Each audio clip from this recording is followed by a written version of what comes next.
현재 대한민국에서 1위, 2위를 다투는 정당은 자유한국당 그리고 더불어민주당 그렇습니다. 자유한국당은 우파 성향의 정당이고 더불어민주당은 좌파 성향의 정당이다. 그렇게 알려져 있죠. 그러나 이것이 우파 혹은 좌파라고 하더라도 기본적인 그 한계는 동일합니다. 이 정당들은 대한민국의 헌법을 벗어나게 되면 위헌 정당으로 해산되게 되어 있습니다. 따라서 제 아무리 우파라고 하더라도 헌법을 준수해야 하고 또 제 아무리 좌파라고 해도 이것은 동일합니다. 이제 선거가 바짝 앞으로 다가왔습니다. 바로 내년 2020년에 국회의원 선거가 실시되고 그리고 2022년에는 대통령 선거가 실시됩니다. 따라서 현재 정당들은 이미 선거 전략을 수립하고 그와 관련된 일에 매진하고 있는 지금은 바로 그런 때다. 그렇게 이야기할 수 있습니다. 그렇기는 하지만 자유한국당은 이제 막 당대표를 선출했고 겨우 진용을 구축하고 있는 중이지요.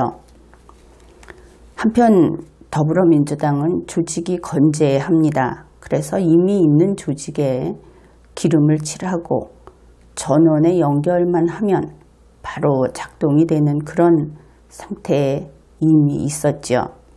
이런 면에서 이 두 정당을 두고 보았을 때 여전히 운동장은 기울어져 있다. 이것을 알 수 있습니다. 이렇게 상대적으로 혹은 어느 정도 상당히 우세에 있는 더불어민주당 측에서는 이런 이야기들이 나오고 있습니다.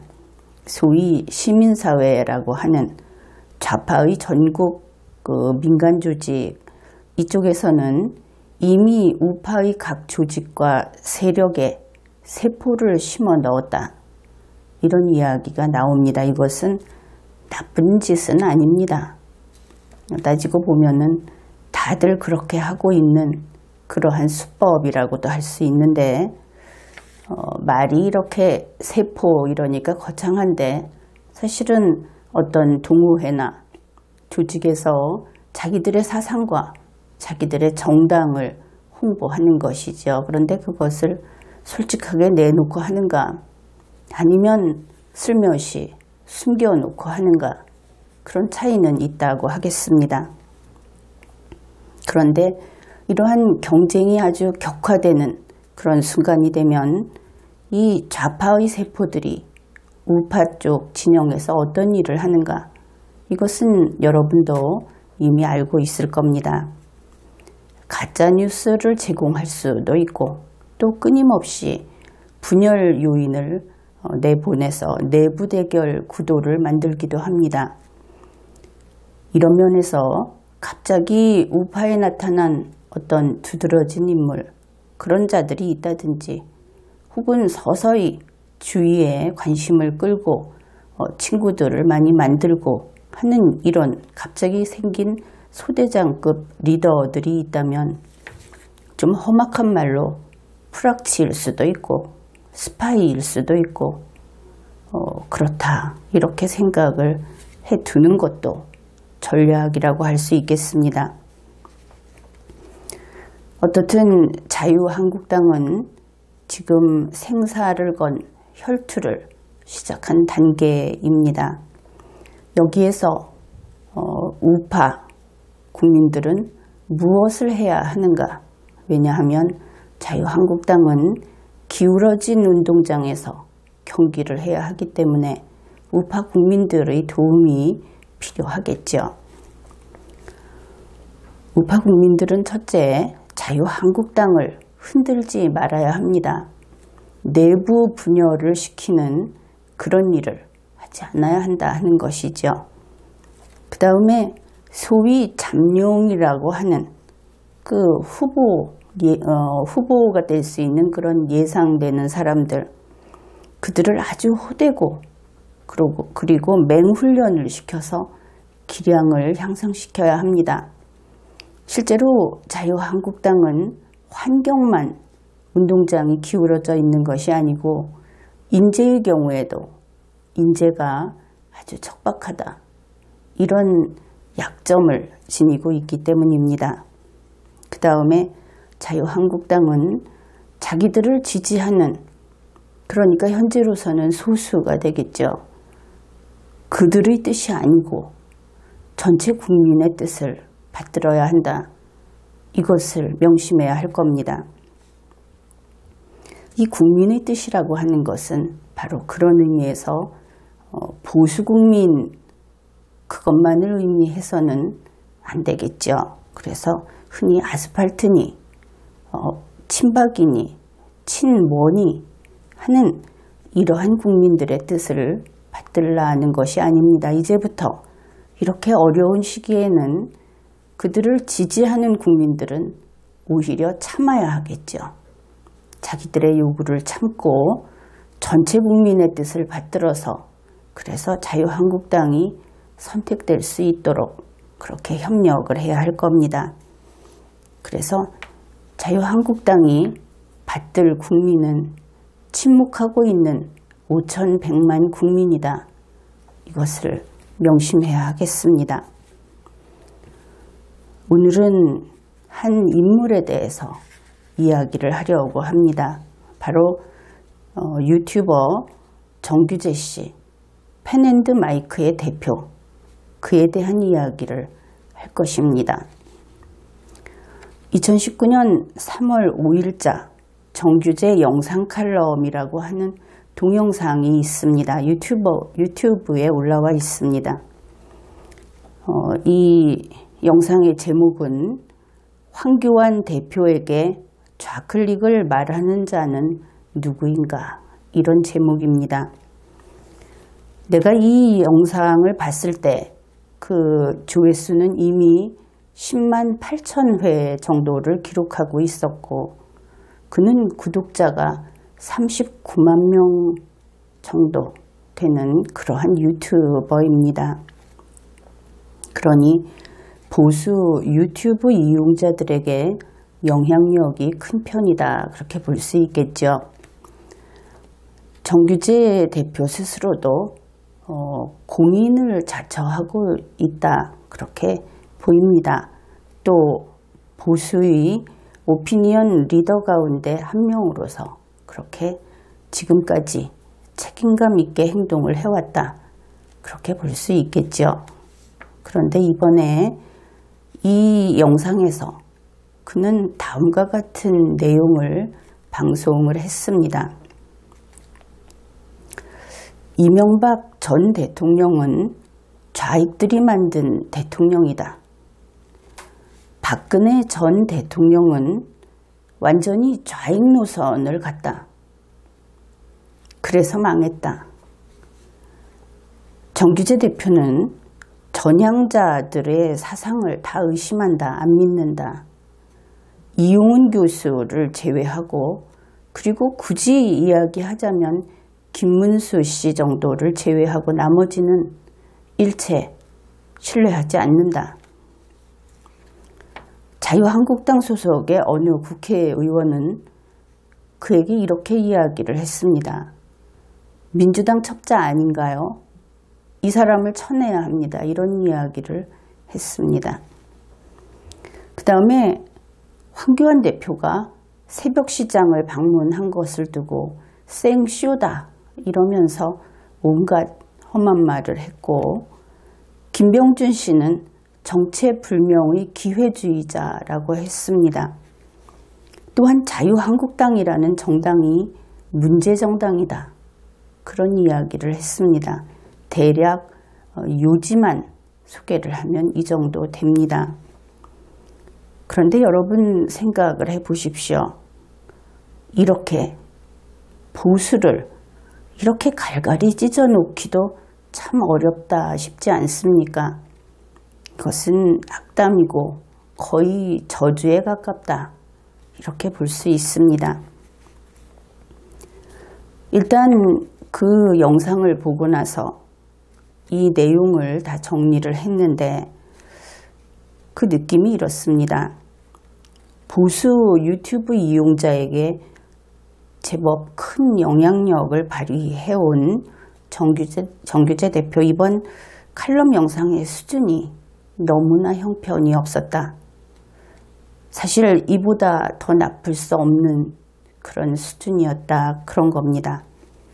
그 다음에 수준이 낮을 뿐 아니라 보수 우파를 분열시키는 행동대장 노릇을 함으로써 스스로 악이 되었다, 그렇게 판단을 했습니다.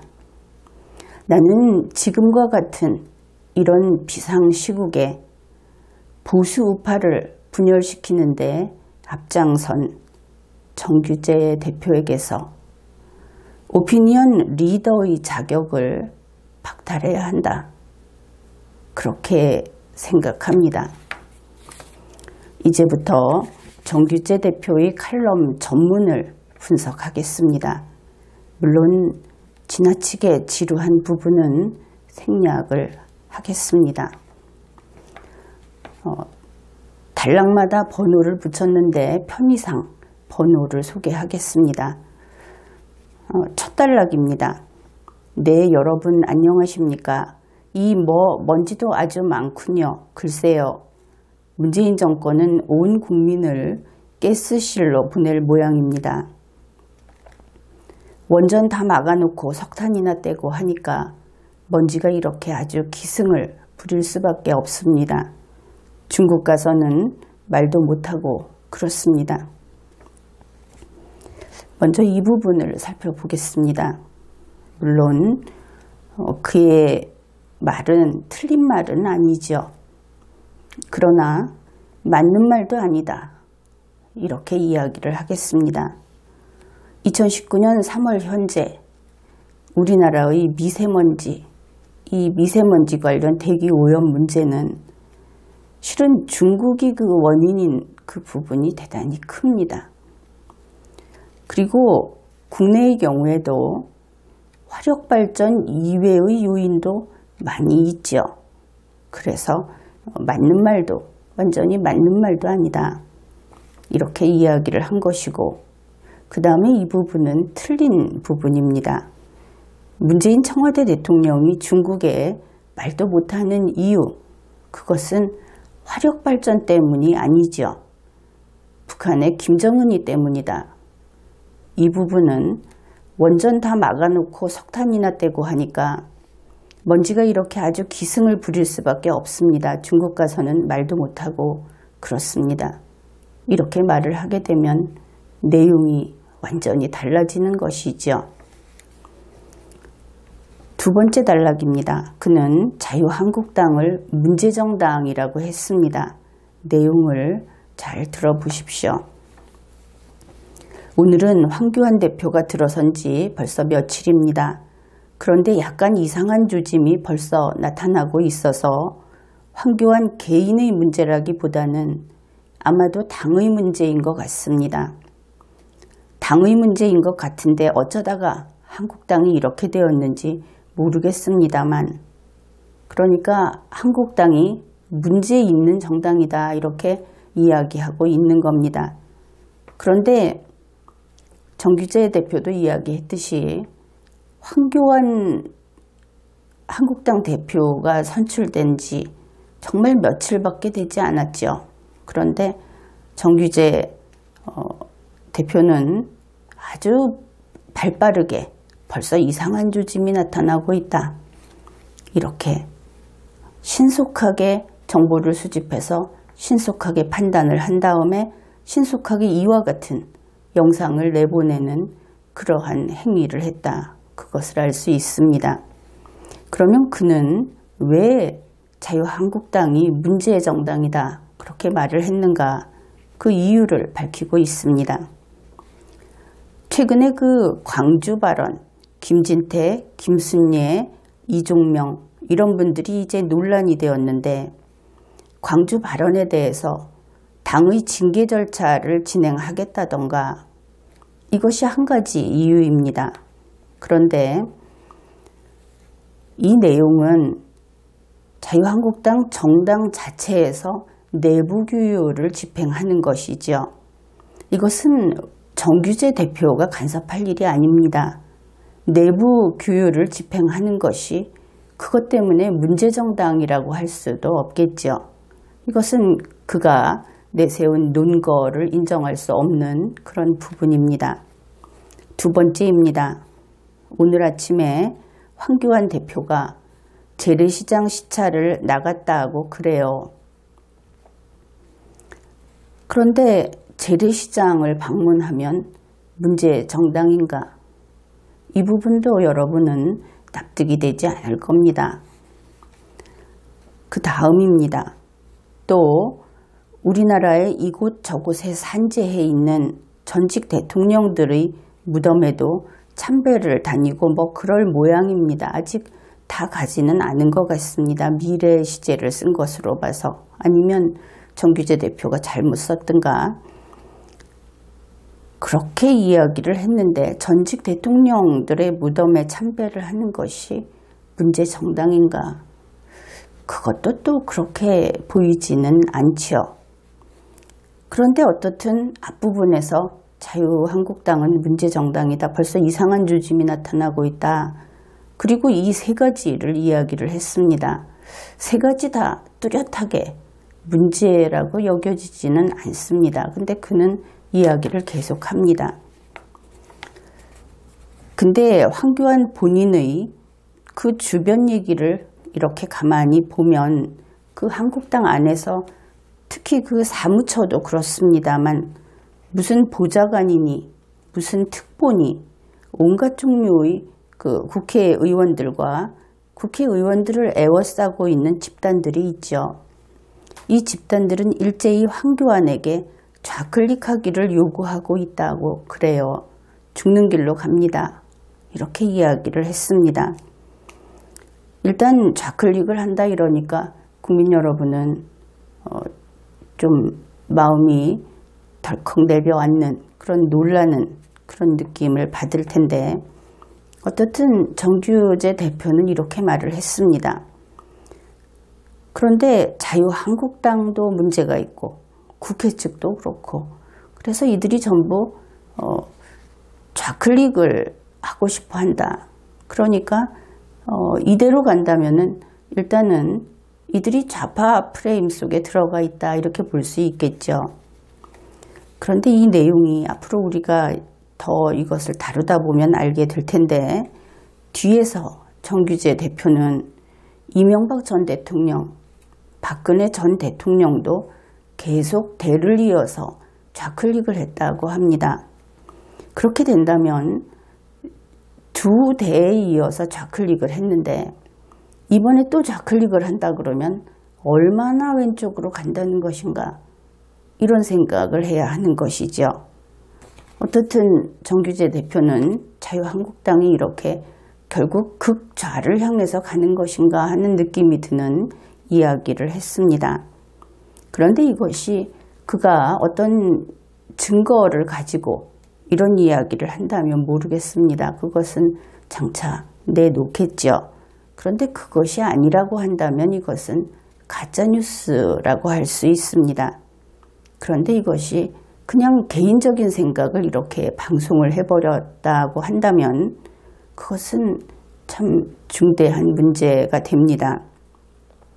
바로 이러한 가짜뉴스의 결과는 우파가 분열되고 그리고 자유한국당이 치명상을 입게 되는 그런 일이 될 것이기 때문입니다. 이제 세 번째 단락입니다. 먼저 좌클릭 문제 이야기하기 전에 광주 얘기부터 하면 저는 여러분 알다시피 이 북한군 600여 명이 광주에 침투해서 무슨 온갖 종류의 선동, 테러, 매복, 공격, 무기고 터는 거 이런 걸 다 해치웠다고 하는 주장은 그래서 중간에 한 두 줄 정도는 계속 나열이기 때문에 생략을 하겠습니다. 그리고 나서 약간 웃기는 얘기일 수 있습니다. 광수 얘기. 뭐 황장엽 요만하고 어릴 때부터 단식이나 하고 지극히 사변적인, 저는 이 황장엽이라는 분의 생각에 대해서 참 재미있다 이렇게 여깁니다마는 굉장히 관념적인 두뇌를 갖고 있는 분이거든요. 꼬장꼬장하고 키도 작고 그 황장엽이 광주에 광수로 내려왔다는 주장은 참 고소를 금치 못하는 주장입니다마는 이렇게 이야기를 했습니다.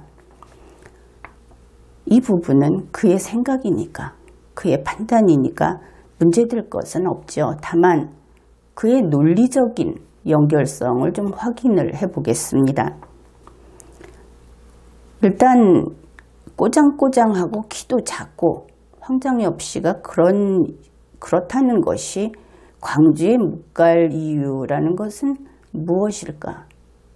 이것은 여러분이 한번 생각을 해보십시오. 어떻든 정규재 대표는 그렇다고 했습니다. 그는 또 이렇게 이야기를 했습니다. 황장엽은 굉장히 관념적인 두뇌를 가지고 있다. 여기에서 이 관념적인이라는 말이 뜻이 모호하죠. 우선 일반적인 의미에서 이 관념적인 뒤에 꼬장꼬장하고 키도 작고 이런 것이 이어서 나오니까 이것을 붙여서 아마도 이것이 북한 특수군에는 어울리지 않는다. 좀 육체적인 그런 장점이 있어야 하는 군인에는 어울리지 않는다. 그런 이야기를 하려는 것인가? 이렇게 생각을 해볼 수 있습니다. 그러나 그렇다고 하더라도 관념적인이라는 말은 어떻게 풀이를 해야 할지 좀 난감합니다. 아무튼 그것은 그냥 내버려 두기로 하죠. 그 다음에 이제 두 번째로 이것을 종종 철학 용어를 쓰고 하는 것이 정규재 대표여서 혹시 이것을 철학 용어로 관념적, 그러니까 관념론적 두뇌 이런 이야기를 하고자 한 것인가, 그 부분을 검토해 보기로 합시다. 그런데 내가 보기에는 황장엽 씨는 관념론적이라는 이 철학 용어, 그것으로 따진다고 하면 그는 관념론적이라기보다는 유물론적이다. 이렇게 봅니다. 어째서 그렇게 생각하는가? 이것을 자료를 가지고 증명을 하겠습니다. 나는 황장엽 씨를 만나봤습니다. 그리고 그의 책도 가지고 있습니다. 그의 책 13쪽에 이런 내용이 있습니다. 물질적 존재는 발전 수준에 따라 크게 세 가지 부류로 구분될 수 있다. 첫째, 생명을 가지지 못한 물질적 존재인 무생명 물질이다. 둘째는 생명 유기체로서의 생명을 가진 물질적 존재인 생물학적 존재이다. 셋째는 사회적 생명을 지닌 물질적 존재인 사회적 존재이다. 자기 운명을 자주적으로 창조적으로 개척해 나가는 인간만이 사회적 존재로 될 수 있다. 그래서 물질적 존재라는 것은 인간도 똑같다. 그것을 알 수 있죠. 이 책은 황장엽 씨가 그의 정치 철학을 기술한 그런 책입니다. 저자가 직접 정의를 내린 그 인간의 개념이 바로 이와 같다. 여기에서 황장엽 씨의 그 인간에 대한 생각, 그것은 물질론적이다. 이렇게 말을 해도 되겠죠. 좀 쉽게 예를 들면 이렇습니다. 내가 황장엽 씨와 악수를 했습니다. 황장엽 씨는 겨울에도 손이 따뜻한 그런 사람이었습니다. 키도 작고 또 별로 살찌지 않고, 그래서 지방이 많은 타입이 아닌, 그랬을 때 이것을 황장엽 씨의 이러한 인간관, 이런 개념을 가지고 설명을 하게 되면 키가 작고 지방이 많지 않은, 그리고 따뜻한 물질을 손에 잡아봤다, 이런 표현이 가능해지는 것이지요. 바로 그런 의미에서 정규재 대표가 황장엽 씨에 대해서 그 철학 용어로서 관념적이라고 했다면 그것은 틀린 이야기다, 이렇게 말을 할 수 있겠습니다. 그리고 여기에서 분명히 해둘 것은 황장엽 씨의 민주주의, 그것은 우리 대한민국의 민주주의와는 다른 것입니다. 황장엽 씨를 정확히 표현하면 그는 빨갱이입니다. 이러면은 그 특징이 분명하게 들어오겠죠. 네 번째 단락입니다. 정규재 대표는 이렇게 이야기를 했습니다. 김병준이라고 하는, 참 이런 표현은 죄송합니다마는 정체불명의 기회주의적 속성을 보여왔던 분은 모르겠습니다만 전 당원의 공개된 절차, 투표 절차로 정당성을 갖게 된 황교안이 이렇게 이야기를 했습니다. 일단 여기에서 황교안 대표가 투표로 당선이 됐다 하는 것을 인정하면서 김병준 전 비대위원장하고 다르다, 이렇게 이야기를 하고 있는 것을 알 수 있죠. 여기에서 정규재 대표가 잘못 이야기한 부분이 있습니다. 김병준 비대위원장도 당원 당규상 정당하게 그 정당한 권한을 지니고 있는, 그런 의미에서 정당성이 있는 그런 사람이었다, 그런 당직자였다, 이렇게 이야기할 수 있다는 것이죠. 그 다음에 죄송합니다마는 하는 말을 붙인다고 해서 그것으로 용서받을 수 있다고 생각하면 세상 모든 일에 참 이런 표현은 죄송합니다마는 하면서 남의 얼굴에 침도 뱉고 별짓을 다 해도 된다고 생각을 하는 것인가? 입으로 마음을 담아서 죄송한 사람은 아예 이런 이야기를 하지 않겠죠.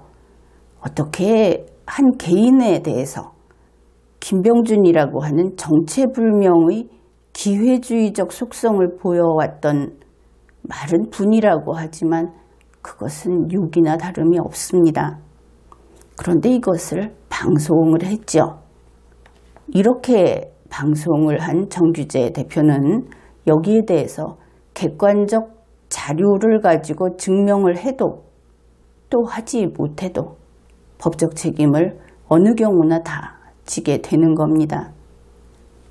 김병준 씨가 여기에 대해서 다투지 않으면 된다고 할 것인가? 사람을 죽이고 잡혀서 처벌받지 않으면 된다고 할 것인가? 이런 문제인 겁니다. 어떻게 되어도 김병준 씨가 이것을 따지지 않는다 하더라도 정규재 대표는 그런 인간이다. 그것은 바뀌지 않는 것이죠. 이미 저질러버린 행위는 저지르지 않은 행위로 될 수 없다. 이것은 내가 누누이 강조하는 그런 부분입니다. 사람이 사람을 존중하지 않는 것은 자기 자신도 존중받지 못하는 그런 경우를 만드는 것이다. 그런 뜻이지요. 그 다음에 그는 이어서 이런 이야기를 했습니다. 정당은 광주민주화운동이라고 규정할 수 있습니다. 그러나 그 규정과 다른 의견을 가지고 있다고 해서 징계하기로 드는 것은 이건 민주주의가 아니지요. 당의 당론이 있을 수 있는 거고 개개인의 의견들이 있을 수 있는 겁니다. 그런데 이것은 정규재 씨 개인의 생각입니다. 다시 말해서 구경꾼의 이야기라는 것이죠. 지금 이 문제의 그 당사자들은 바로 그 당원 당규에 그 적용을 받는 사람들입니다. 구경꾼이 아니고 당사자인 것이죠. 그래서 이것은 정당 내부의 일이고 정당 내부 규율 사항입니다. 거기에 대해서 정규재 대표가 감나라 배나라 내가 보기엔 그것이 별로 좋지 않은 것 같다 이런 이야기를 하는 것은 하지 말라는 것은 아닙니다. 단지 효력이 없다는 것이죠. 그런데 그것을 방송을 통해서 한다. 그러면 개인의 상대방은 정당성이 있고 그 나름대로의 어떤 규칙과 우리 국가로 따졌을 때 법령과 같은 것이 그 집단 내부에서는 법령과 같은 것이 있고 거기에 따른 것인데 밖에서 법령을 지킨다고 나무라는 것이 단지 구독자가 많고 그것을 보는 사람들이 많고 정규재 대표가 말을 하면 그냥 그것이 옳은가 보다 하는 그 대중들이 좀 있고 그것을 믿고 이런 식으로 이야기를 하면 되겠는가? 누군가는 정규재 대표가 틀렸다 하는 이야기를 해주는 것이 그것이 더 바람직한 것이 아닌가 이런 생각을 하게 됩니다. 그리고 이렇게 말을 해놓고 나서 정규재 대표는 저는 거기에 대해서는 전혀 동의할 수 없습니다. 이렇게 말을 했습니다. 이 순간 여러분들은 좀 충격을 받을 겁니다. 정규재 대표가 동의를 하는 것이 자유한국당에게 중요한 일이구나. 아무래도 정규재 대표를 신뢰하는 사람들이라면 그렇게 생각을 하겠죠. 그러면 우리는 이렇게 물어야 합니다. 자유한국당은 정규재 대표의 동의를 얻어야 윤리위원회를 열 수 있는 것이냐? 그래서 이런 소리를 하는 것이냐? 답을 듣지 않아도 그것은 그렇지 않겠죠. 제 5번째 단락입니다.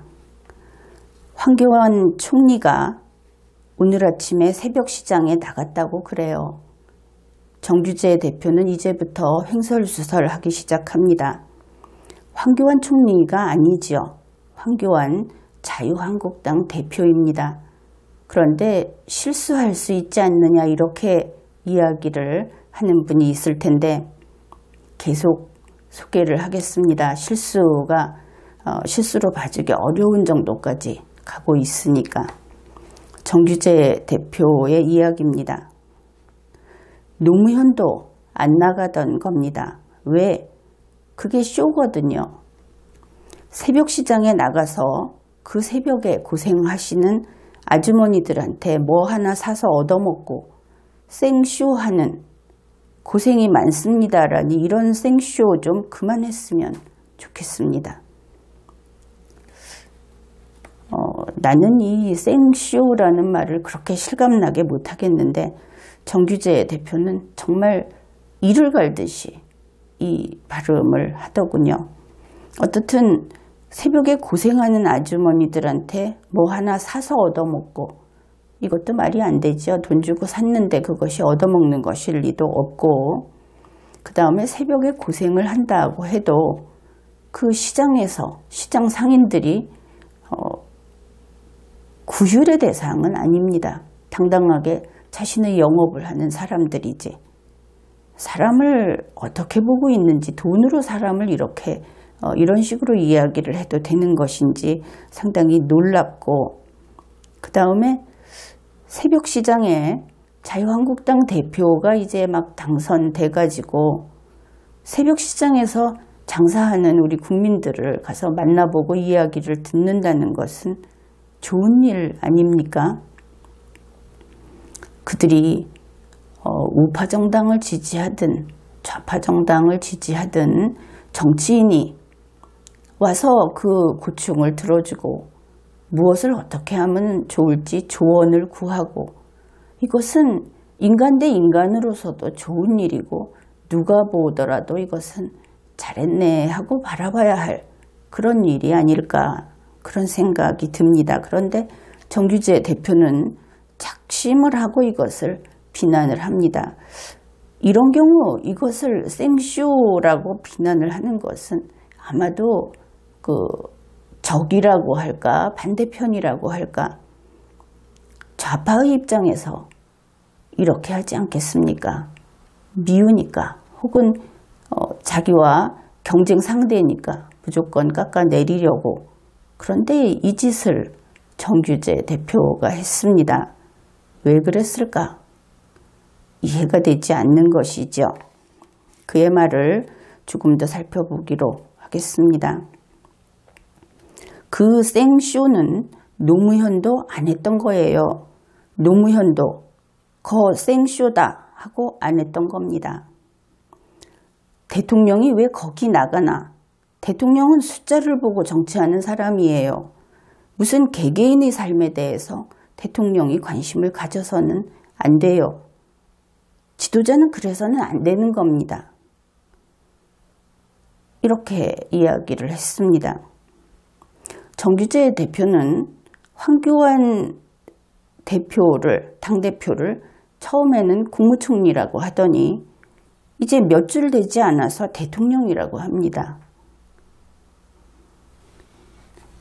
오락가락 하는 것이죠. 게다가 대통령은 숫자를 보고 정치하는 사람이다. 개개인의 삶에 대해서 대통령이 관심을 가져서는 안 된다. 이것은 또 무슨 소리입니까? 대통령인 공무원은 개개인의 삶에 관심을 가져야 현실 파악을 하는 것 아니겠습니까? 개인을 만나보는 것이 정책을 수립하는 것은 아니죠.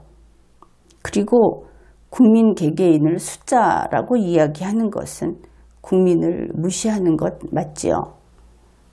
이러면은 인성 문제까지 들먹일 수밖에 없게 됩니다. 6번째 단락입니다. 그런 척 쇼를 하는데 이제 쇼 그만하세요. 한 말도 엉망이에요. 기자들이 물으니까 이 재래시장 어떻게 살리겠느냐. 아, 재래시장 열심히 살려보겠다. 우리 경제가 살아나면 재래시장이 살지 않겠는가. 그렇게 말을 했다는 겁니다. 정규재 대표는 하나마나 한 얘기나 하고 알지도 못하면서 아주 앵돌아져가지고 쏴붙이는데 정신이 없습니다. 무슨 샘이 머리끝까지 난 씨앗 같은 그런 모습을 보이고 있는데 그가 이렇게 이야기하는 모습이 실은 술 마시고 주사 부리듯이 방송을 한다. 그런 느낌까지 들었습니다. 이때까지 왜 재래시장이 안 되냐. 그 이익 갈등을 조정할 만한 능력 있는 지자체장들이 없는 거예요. 정규재 대표는 원인을 이렇게 찾습니다. 지자체장들이 능력이 없다. 그래서 재래시장이 안 되고 있는 거다. 재래시장을 재개발하고 구조조정을 해낸 유일한 정치 지도자는 이명박 서울시장이었습니다. 지금 황교안은 재래시장에 대해서 아무 생각도 없는 주제에 가가지고 그저 생쇼나 하고 온 거예요. 올 아침에도. 지금 그렇게 할 일이 없나? 이렇게 하나마나 한 얘기나 하고 알지도 못하면서 라든지 아무 생각도 없는 주제라든지 사실 이러한 그 행정 업무에 대한 경험은 정규재 대표는 전무하고 황교안 자유한국당 대표는 상당히 풍부한 비교할 필요도 없는 그런 완전히 다른 인물들입니다. 그런데 참 어이가 없는 것은 능력도 없고 또 자기 자신이 잘못 알고 있으면서 남에게 큰 소리치면서 훈계하는 사람을 볼 때 이걸 어떻게 하나 하고 참 난감한 그런 느낌을 받게 됩니다. 이 단락에서 정규재 대표는 단지 감정적인 폭언을 퍼붓고 있다. 그것을 알 수 있죠. 재래시장의 문제가 해결이 안 됐다. 그것을 황교안 대표가 못한다고 나무라면서 지자체장들이 이것을 해야 된다고 하고 지자체장들을 나무랍니다. 도대체 화살이 어디를 향하고 있는 것인가? 무조건 황교안은 욕을 먹고 그리고 문제 해결은 황교안은 할 수 없다. 이런 이야기인 것이죠. 황교안 씨는 자유한국당 대표입니다. 그는 국무총리가 아닙니다. 그는 대통령도 아닙니다. 그는 지자체장도 아니고 그는 서울시장도 아닙니다.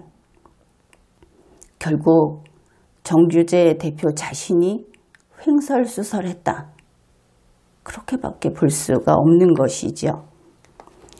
7번째 단락입니다. 지금 예를 들어서 조경태라는 자가 무슨 최고위원이 되어가지고 아주 화가 나서 못 참는 이런 말투가 보이죠. 그냥 조경태 최고위원이 하면은 간단할 것을 이렇게 이야기를 했습니다. 라디오에 나가니까 무슨 라디오에 좌빨 라디오가 또 물어본 모양이에요.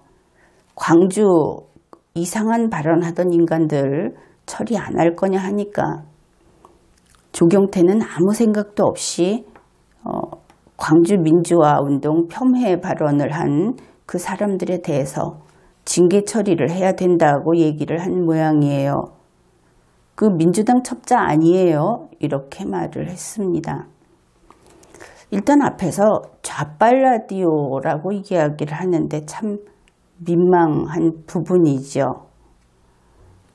대한민국에서 방송을 하는데 자기 마음에 안 든다고 좌빨이라는 말을 한다는 것은 결국 정규재 대표 자기 입에서 이 말이 나왔다. 남에게 피를 뿜으려면 자기 입에 피를 머금어야 한다. 이런 말이 있죠. 이것은 좋은 말이 아닙니다. 그 다음에 조경태 최고위원을 가지고 그 사람 민주당 첩자 아니에요. 이렇게 이야기를 했습니다. 민주당 첩자라는 것이 경찰에 잡혀가서 조사받을 일은 아니지만 조경태 최고위원으로서는 모욕감을 느낄 수도 있고 그의 명예가 실추될 수도 있고 이후로 정규재 대표의 이 말을 믿고 사람들이 돌아다니면서 소셜미디어에서 조경태는 민주당 첩자다 이렇게 댓글을 써서 퍼뜨릴 수도 있고 그런 일이 생겼을 때 정규재 대표는 그것을 말끔히 없었던 상태로 만들 수 없습니다. 그것은 불가능하지요. 그런데 이렇게 이야기를 했으니 한 번 밖에 내놓은 말은 다시 주워 담을 수 없다. 그런 말도 있죠. 잘못을 저지른 것이 정말 한이 없이 하늘까지 쌓이고 있습니다. 더구나 조경태 최고위원이라고 하는 사람이 그가 공무집행을 할 때 공무원으로서 어떤 일을 했다든지 혹은 법적으로 어떤 업무를 해야 되는데 그 업무 처리를 했다든지 그것을 비판하는 것은 괜찮습니다. 그런데 지금은 그것이 아니죠. 단지 인신공격입니다. 자기 마음에 안 든다는 것이 아마도 원인인 것 같은데 아주 위험하고 그리고 잘못된 일을 한 겁니다. 정규재 대표는 점점 더 위험한 발언을 합니다. 세상을 적으로 만들고 말았던 것입니다. 그는 이렇게 이야기를 했습니다. 저는 전향했다는 사람들 중에 제대로 전향한 사람은 대한민국에 이영훈 교수 한 명밖에 없는 것 같습니다. 전향했다는 사람 보면 늘 이 꼴이에요. 그래서 이 전향이라는 말도 참 섬찟한 이야기이기는 한데 어떻든 이 좌파 우파가 대립하는 상황에서 그 진영을 바꾸는 것을 전향이라고 이야기를 하지요. 그런데 그러면 우파의 입장에서 좌파였던 사람이 우파로 전향해서 오는 것은 고맙고 환영할 일이 아니겠습니까? 평생 좌파에 있어야 하겠습니까? 사실 우파에서 좌파로 가는 경우는 많지 않습니다. 그 반대의 경우가 많이 있죠. 그래서 전향자를 비난하기 시작하면 좌파에서 우파로 바뀔 수 있는 그 기회가, 우리가 기대하는 그 기회가 줄어든다 하는 겁니다. 그것은 결코 바람직한 일이 아닙니다. 더구나 공개적으로 방송을 하면서 이렇게 이야기를 하면 모든 사람들에게 낙인 찍어버리는 것이죠. 현재 소위 뉴라이트를 비롯해서 애국적이고 이 우파 활동을 하고 있는 그러한 사람들이 얼마나 많은데 그들을 이영훈 교수 한 명을 뺀 전원을 믿을 수 없는 자들이다. 이렇게 한 번에 매도해버리는 정규재 대표는 그런 인품의 인간인가 실망스러운 겁니다. 뉴라이트도 그렇고 또 다른 정당에서 영입한 인물들도 그렇고 그 모두를 한꺼번에 이런 식으로 폄훼해버리는 사람이 믿을 수 없는 사람이라고 하는 낙인이 찍히는 것은 사회적 활동을 하는 인간에게는 인생을 끊어버리는 것이죠. 정규재 대표는 이런 무섭고 악한 이야기를 했습니다. 그는 멈추지 않고 또 이야기를 합니다. 저는 좌익에서 운동권 하다 전향했다는 사람들 중에 믿을 만한 사람은 이용훈 교수밖에 없어요. 그 다음에 굳이 뭐 들으라고 하면 김문수 씨 정도, 이렇게 말을 했습니다. 김문수 씨는 정규재 대표가 간신히 끼워져서, 그래서 굳이 들으라고 하면, 굳이 꼽으라고 하면 해서 두 번째로 그렇게 이름이 나왔습니다. 기뻐해야 하겠습니다. 8번째 단락입니다. 좌클릭 문제에 대해서 이야기하겠습니다. 이제 앞에서부터 쭉 이야기하던 좌클릭을 이제 이야기를 합니다. 그래서 이 양반이 무슨 얘기를 하려는 것인가 하고 이제 들어보아야 하겠죠. 지금 아마 황교안이 대표가 되자마자 일제히 당 안팎에서 중도로 가야 된다. 지금 한국당이 너무 이번 선거하면서 너무 오른쪽으로 가서 중도로 와야 한다. 좌클릭해야 한다. 이런 따위로 얘기하고 있다고 들었어요. 또 이제 따위라는 말을 쓰면서 정규재 스타일의 그 험한 말이 나오기 시작합니다. 망하는 지름길입니다. 지금 한국당이 망한 것은 계속 좌클릭을 했기 때문이에요. 한국당이 좌클릭을 해서 중앙으로 자꾸 오면 어떤 일이 벌어지느냐 하면 민주당이 갈 데가 없어지는 겁니다.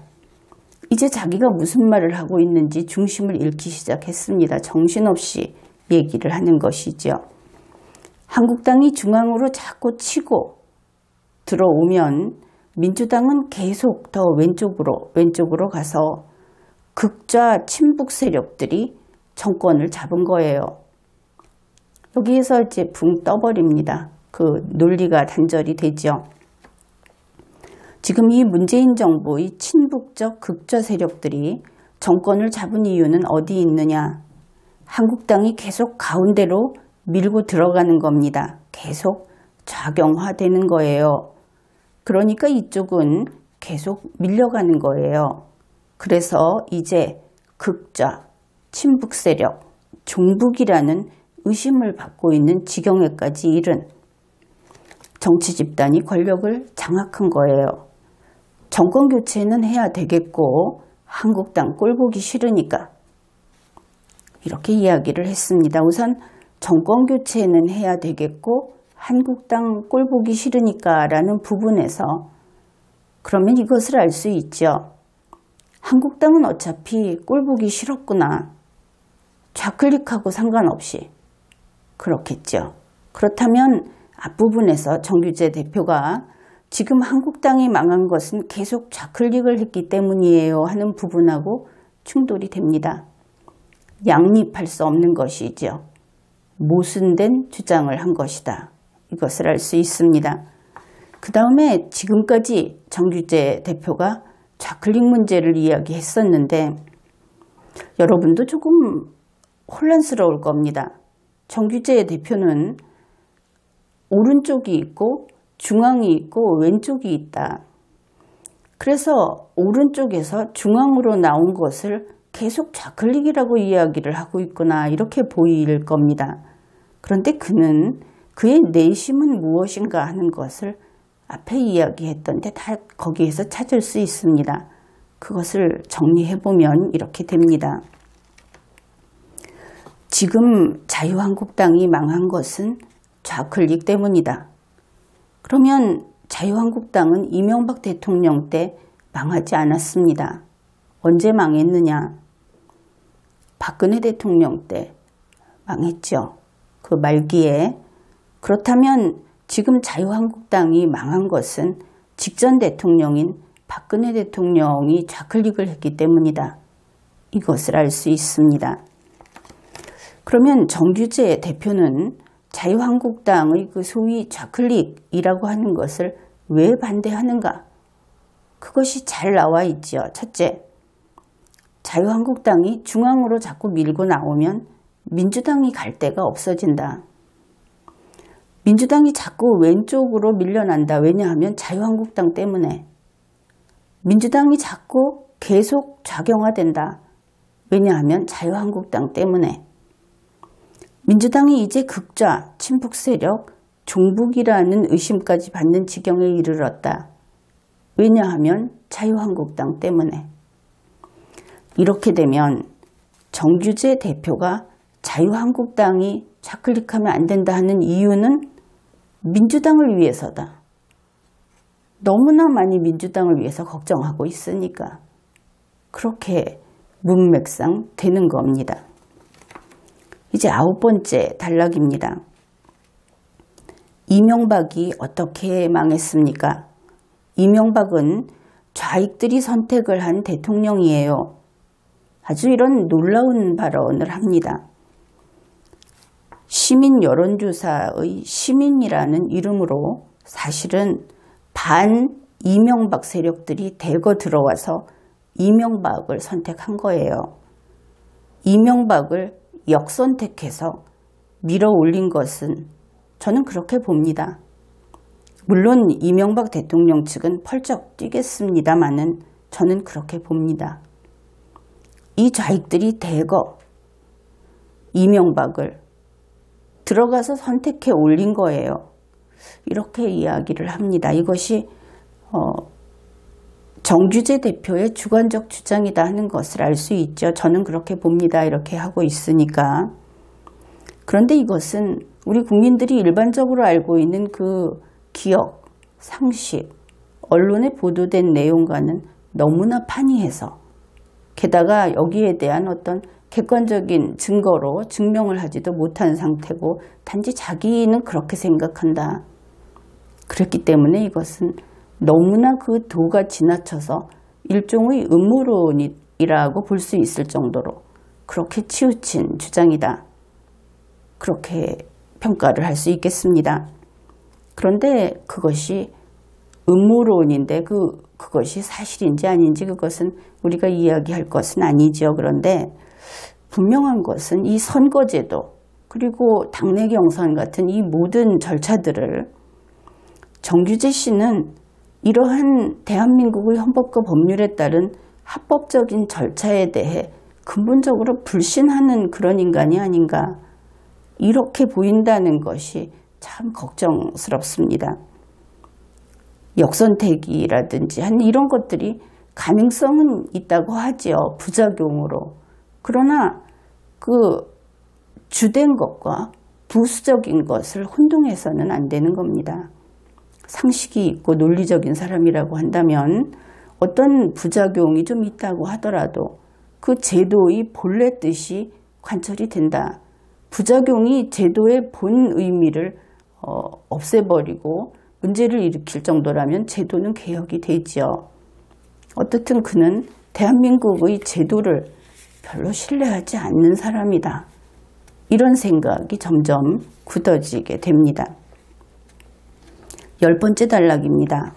그는 이명박 대통령의 실용정부라는 것을 신랄하게 비판을 합니다. 약자가 강자를 설명하기 위해서 하는 말이 실용이라는 말이다. 그래서 미국 학계에서 나온 말이 프래그머티즘이에요. 왜냐? 유럽에 대해서 지적인 열등감이 있거든요. 미국은. 미국의 지성이 제 아무리 해도 지금까지도 유럽에 대해서 과학 분야를 제외하면 지적 열등감을 갖고 있다 이거예요. 그래서 미국 2대 올러거들이 만들어낸 말이 19세기 말 20세기 초에 프래그마티즘이라는 말이에요. 우리는 그저 철학, 이념, 품위 이런 거 모르고 우리는 그저 실용으로 합니다. 좋은 게 좋은 거 아니겠어요? 이런다는 거죠. 이런 약자들, 컴플렉스에 사로잡힌 자들의 언어가 실용이에요. 도끼를 뿜어내는 이야기인데 프래그머티즘은 이렇게 패배자, 루저 이런 사람들의 그 개념, 그런 철학은 아니죠. 이거는 정규재 씨 개인의 아주 독특한 설명이다 이렇게 보입니다. 어떻든 정규재 대표는 결국 이명박 대통령을 비롯해서 이러한 우리가 보기에는 보수, 그 보수를 깨부수기 위해서는 멀쩡한 프래그머티즘도 걸레로 만들고 미국도 열등국가로 만들었다. 그렇게 이야기하고 있다. 그런 것을 알 수 있습니다. 그는 또 이런 이야기도 했습니다. 광우병 터진 거를 보고 아 뜨거라 하고 나온 게 동반성장이에요. 광우병 때문에 겁먹고 나온 게 동반성장입니다. 그 자익구호잖아요. 그래서 정운찬 이런 사람들 총리로 끌어들이고 동반성장, 녹색성장 한다고 그 난리를 부리고 또 좌익적 세계관에 사로잡힌 아이들이 굉장히 많았어요. MB 측근에는. 정규재 대표는 이 광우병 시위라는 것은 사실 우리 대한민국의 헌정사에서, 대한민국 역사에서 국가적 비극이다 이렇게 말할 수 있는 그런 사건이라고 할 수 있습니다. 그것을 가지고 이명박 대통령을 놀려먹을 수 있다면, 그에게 야유를 퍼부을 수 있다면 이렇게도 즐겁게 아 뜨거라 하고 겁먹고 나온 게 이런 식으로 표현하는 것이 그저 줄줄 흘러나오는 그런 것을 볼 수 있습니다. 정운찬 씨도 비난하고 이명박 대통령 측근에 있던 사람들을 아이들이라고 표현을 하고 이제 그의 이러한 그의 입에서 나오는 것은 온갖 그 사람들이 싫어하는 두꺼비, 거미 이런 것들만 줄줄 나온다 하는 것을 보면서 아, 이 사람 뭐지? 이런 생각을 하게 되죠. 이제 11번째 단락입니다. 여기에서 정규재 대표는 이제 무식한 것일까 이런 생각도 하게 되는 그런 부분입니다. 그는 이렇게 이야기를 합니다. 자원은 고갈된다. 이렇게 말하는 것을 그는 이렇게 이야기합니다. 그것은 좌익 생각의 기반이거든요. 자원은 고갈되지 않습니다. 석탄이 다 고갈되었나요? 석유가 다 고갈되고 있나요? 아닙니다. 석유 부존 자원은 계속 늘어나는 중이에요. 그런데 일반 국민들은 이런 이야기를 들으면 오히려 궤변이라고 느끼죠. 이런 느낌입니다. 보통 대부분의 아이들은 좀 영특한 아이들도 1 더하기 1은 얼마지 하면 2라고 답을 합니다. 그런데 자기 자신이 그것을 연구한 것도 아니고 단지 무슨 잡지 같은 걸 읽고 혹은 선생님한테 들어서 1 더하기 1은 1일 수 있어요. 근데 그것을 1이에요 라고 이야기를 하는 아이가 있죠. 그것은 옳다고 할 수 없는 겁니다. 그럴 수도 있다 하는 것은 아무래도 1 더하기 1은 2이고 다른 경우에서 1 더하기 1이라고 하는 어떤 행위를 했을 때 그것이 2가 안 될 수도 있다. 이것은 아예 분야가 다른 것이죠. 다시 말해서 이와 같은 이야기를 할 때는 어떤 범위 내에서 어떤 경우에서 이것은 이렇게 말할 수 있다고 해 주어야 그래야 그 의미를 다른 사람도 인정해 줄 수 있는 겁니다. 방송을 할 때는 비전문가가 대부분이고 사실 정규재 대표도 이 자원의 전문가는 아니죠. 그는 일단은 기자 출신이다. 현재는 또 기자가 아닐 것으로 보이는데 지금은 사업가라고 해야 하나요? 어떻든 자기가 그 분야의 전문가가 아닐진데 좀 친절해야 할 겁니다. 그런데 범위 확정도 하지 않고 이렇게 듣는 사람들한테 충격적인 이야기를 하는 것이죠. 정규재 대표를 신뢰하는 시청자들은 이렇게 이야기할 겁니다. 석유는 결코 고갈되지 않는다. 그렇게 이야기를 하겠죠. 그럼 그 말이 무엇인가? 석유는 무한하다. 여기에서 또 지구 밖까지 가서 어딘가 모르는 곳에 이런 이야기는 아니고 지구 안에서 이야기 그것까지 넘어가지는 않을 것 같습니다. 그런데 석유는 무한하다. 이렇게 되면 이것은 이제 틀린 말이 되는 것이죠. 석탄이 고갈이 되느냐 이런 이야기를 하는데 석탄은 당연히 고갈이 되지요. 이런 겁니다. 앞으로 남아있는 것이 이제 한 30년 쓸 것밖에 없다. 이렇게 발표가 됐는데 세월이 지나고 나서 다시 보니까 한 40년 쓸 것이 있다고 본다. 지금까지 그런 일들이 있었죠. 그러면 새로 10년 더 쓸 수 있는 것이 발견됐다고 하면 그러면 40년 쓸 수 있는 것도 어차피 유한한 것 아닙니까? 어째서 10년 늘어나면 무한하다고 하는 것인가? 게다가 경제에 대해서 이야기를 한다면 석탄이나 석유가 이런 특정 자원이 무한하다고 한다면 그 자원에 한해서는 경제에는 이제 필요가 없어지겠죠. 경제라는 것의 정의가 바로 그러니까. 또 다른 예를 들어보면 이렇습니다. 문재인 청와대 대통령이 올해 예산이 500조였다고 합시다.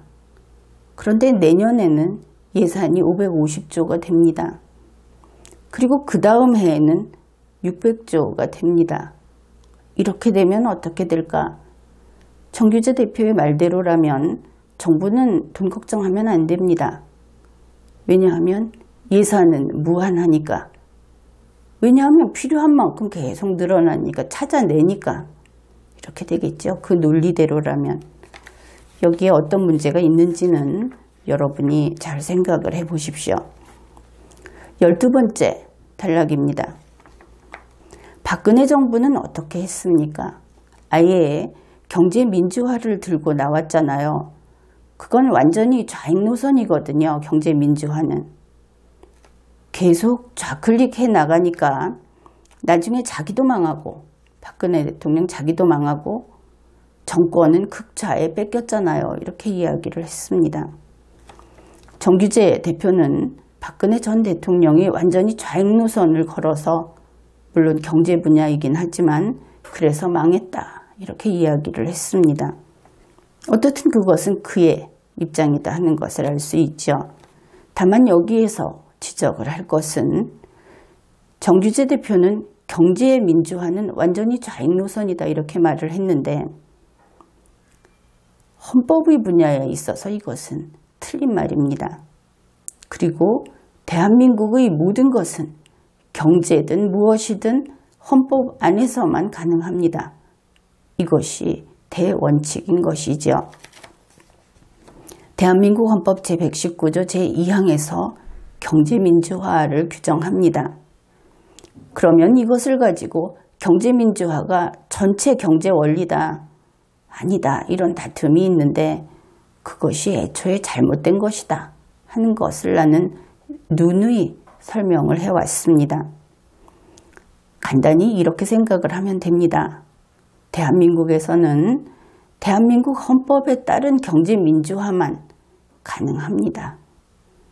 그리고 박근혜 전 대통령은 여러 가지 지금도 재판을 받고 있기는 하지만 그리고 또 탄핵심판도 받았지만 바로 이 점 경제민주화 관련된 부분에 있어서는 헌법을 위반하지 않았습니다.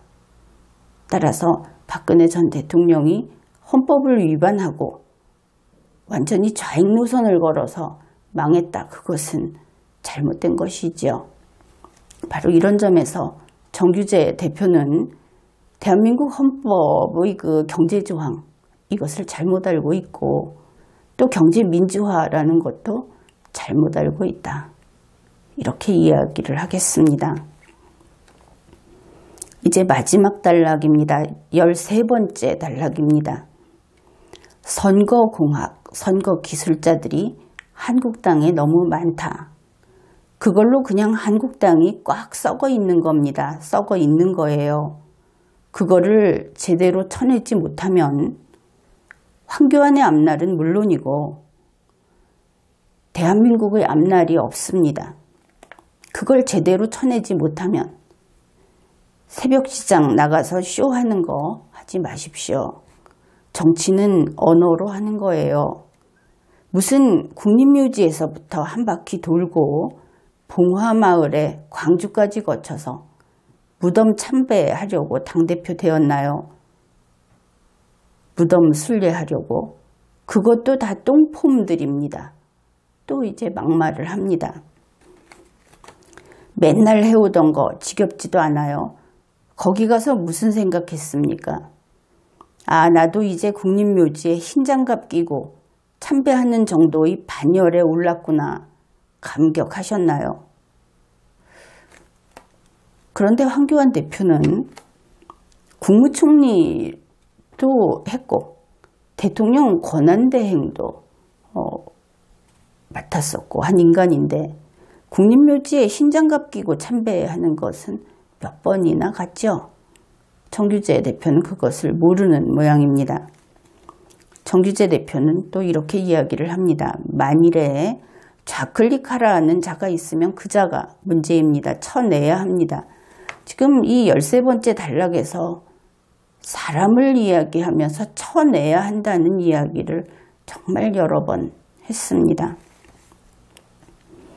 결국 지금까지 우리가 살펴보았지만 정규재 대표가 자유한국당을 비난하는 이 좌클릭이라는 개념은 불분명합니다. 단지 정규재만 아는 개인적이고 주관적인 개념이다. 이렇게 볼 수밖에 없겠지요. 그 다음에 정규재 대표는 좌클릭하라는 자가 있으면 다 쳐내라 이렇게 이야기를 했는데 우리가 저 앞쪽에서 보았듯이 그가 말하는 자유한국당과 관련해서 좌클릭하려고 하는 사람들이 누구냐? 그것이 여간 맞는 것이 아닙니다.